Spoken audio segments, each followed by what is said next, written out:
ജനങ്ങൾ സ്വയം നയിച്ചു ജീവിക്കട്ടെ എന്ന് തീരുമാനിച്ച് കൈകെട്ടിയിരിക്കാനാണോ കേന്ദ്ര സർക്കാർ തീരുമാനം? ഏറ്റവും പുതിയതുൾപ്പെടെ കഴിഞ്ഞ 6-7 വർഷത്തെ ബജറ്റുകളിലെ കണക്കെടുത്താൽ മനസാക്ഷിയുള്ളവർ സങ്കടപ്പെട്ടു പോകും. 1-2 ഇടങ്ങളിലല്ല, ജനങ്ങളെ ബാധിക്കുന്ന ഏകദേശം എല്ലാ മേഖലകളിലും വിഹിതം വലിയ തോതിൽ കുറച്ചിരിക്കുകയാണ്. കഴിഞ്ഞ വർഷം 1000 കോടി അനുവദിച്ചെടുത്ത് ഈ വർഷം 1100 കോടി അനുവദിച്ചു എന്നൊക്കെ പറയുന്നത് വലിയൊരു കള്ളമാണ്. യഥാർത്ഥത്തിൽ ബജറ്റിലെ മൊത്തം തുകയുമായി താരതമ്യപ്പെടുത്തുമ്പോൾ വലിയ കുറവാണ് ഉണ്ടായിരിക്കുന്നത്.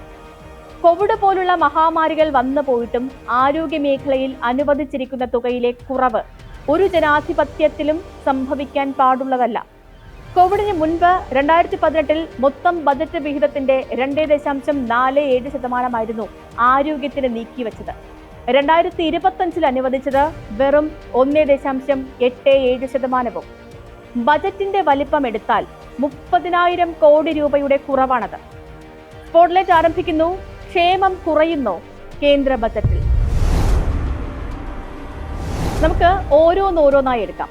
മഹാത്മാഗാന്ധി ഗ്രാമീണ തൊഴിലുറപ്പ് പദ്ധതി എന്ന MNREGS ആദ്യം. തുക പറഞ്ഞാൽ എന്തോ കൂടുതലുണ്ട് എന്നൊരു തോന്നലൊക്കെ വരും. അതുകൊണ്ട് തന്നെ നമുക്ക് ഓരോ വർഷത്തെയും ബജറ്റിൽ മൊത്തം തുകയുടെ എത്ര അനുപാതമാണ് നീക്കിവെക്കുന്നത് എന്ന് നോക്കാം.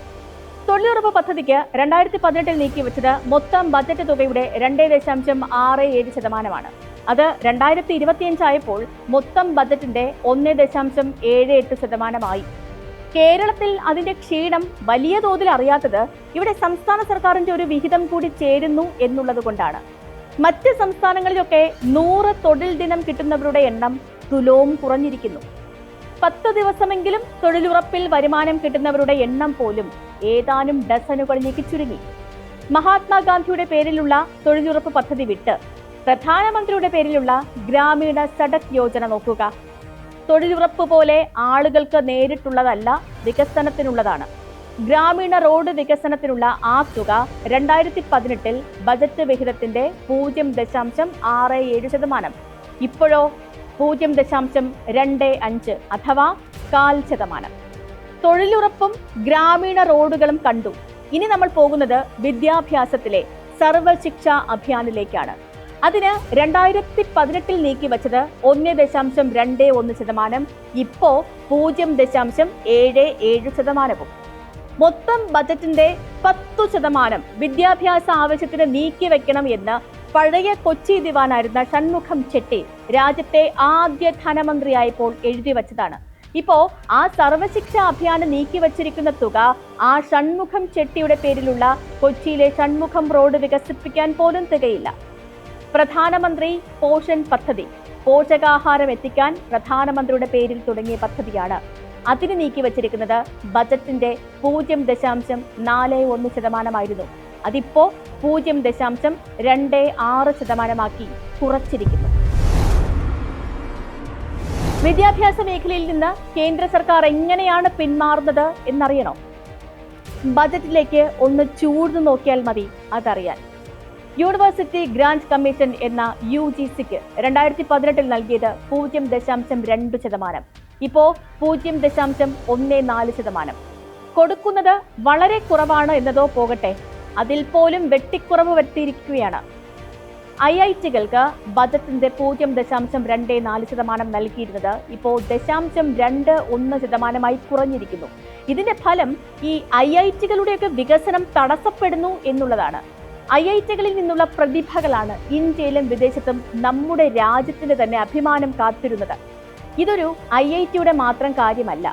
IIMകൾക്കും NITകൾക്കും ഉള്ള വിഹിതത്തിലും വരുത്തിയിട്ടുള്ളത് വലിയ കുറവാണ്. IIMകൾക്ക് 0.015% നൽകിയിരുന്നത്. ഇപ്പോ 0.004% മാത്രവുമാണ്. കണ്ണിലൊഴിക്കുന്ന തുള്ളിമരുന്ന് പോലെയായി ആ വിഹിതം NITകൾക്ക് ബജറ്റിന്റെ 0.15% ഉണ്ടായിരുന്നത് 0.10% കുറച്ചിരിക്കുന്നു. ഇത്രയുമൊക്കെ വിശദീകരിച്ചത് ഈ പ്രത്യേകം പദ്ധതികൾ എടുത്തു പറഞ്ഞാണ്. ഇനി ഓരോ മേഖലയ്ക്കും അനുവദിക്കുന്ന തുക നോക്കാം. തലയിൽ കൈവച്ചു പോകും. ആരോഗ്യ മേഖലയുടേത് ആദ്യം പറഞ്ഞതാണ്.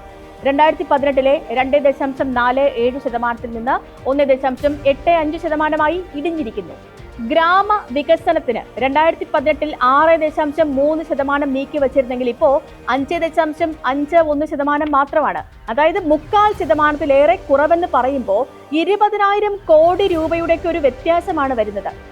UGCയുടെ സ്ഥിതി നമ്മൾ നേരത്തെ കണ്ടതാണ്. അതുൾപ്പെടെ ഉന്നത വിദ്യാഭ്യാസ മേഖലയ്ക്ക് നീക്കിവെക്കുന്നത് 1.57% നിന്ന് 0.99% കുറഞ്ഞത്. സ്കൂൾ വിദ്യാഭ്യാസത്തിന് നീക്കിവെക്കുന്നത് 2.18% അതിപ്പോ 1.51% മാത്രവും. സാമൂഹ്യക്ഷേമ പദ്ധതികൾക്ക് നീക്കിവച്ചിരുന്ന മൊത്തം തുക 1.75% അതിപ്പോൾ 1.17% ഇടിഞ്ഞിരിക്കുന്നു. ജനങ്ങളെ അവരുടെ വിധിക്ക് വിട്ട് കൈകഴുകിയിരിക്കുകയാണ് കേന്ദ്ര സർക്കാർ എന്ന് പറയാൻ ഇതിലുമപ്പുറം തെളിവുകൾ വേണോ?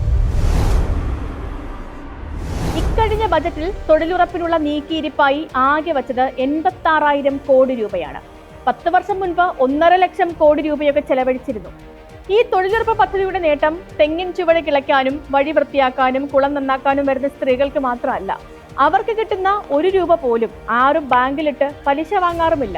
കിട്ടുന്ന പണം അന്ന് വൈകിട്ട് തന്നെ കടകളിലേക്ക് എത്തുകയാണ്. 2008 ആഗോള സാമ്പത്തിക പ്രതിസന്ധി അത് ഇന്ത്യയിൽ ഏശാതെ പോയത് ഈ ഒരു പദ്ധതിയിൽ നിന്നുള്ള പണം ഉണ്ടായിരുന്നത് കൊണ്ടാണ്. അന്ന് അത് ഇന്ത്യയെ ബാധിച്ചില്ലെങ്കിൽ ഇന്ന് നമ്മൾ മറ്റൊരു പ്രതിസന്ധിയുടെ പടിവാതിൽക്കലാണ്. നമ്മുടെ ഉൽപാദനവും എല്ലാത്തിലുമുള്ള വരുമാനവും കുറഞ്ഞു എന്നതിന് ബജറ്റ് രേഖകൾ തന്നെയാണ് സാക്ഷി.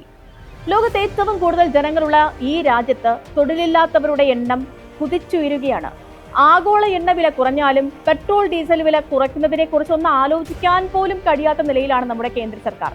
ക്ഷേമം ഇല്ലാതാവുക എന്നാൽ ഭരണം ജനങ്ങളിലേക്ക് എത്താതിരിക്കുക എന്നാണ് അർത്ഥം. സോഷ്യലിസം പാഴാണ് എന്ന് ഭരിക്കുന്ന പാർട്ടിയുടെ നേതാക്കൾക്ക് പറയാം. പക്ഷേ ജനങ്ങൾക്ക് സൗഖ്യമുള്ള ഒരു രാജ്യത്ത് മാത്രമേ അത് പറയാൻ കഴിയൂ എന്ന് മാത്രം പറഞ്ഞുകൊണ്ട് ഇന്നത്തെ സ്പോട്ട്ലൈറ്റ് പൂർണ്ണമാകുന്നു. നാളെ മറ്റൊരു വിഷയമായി വീണ്ടും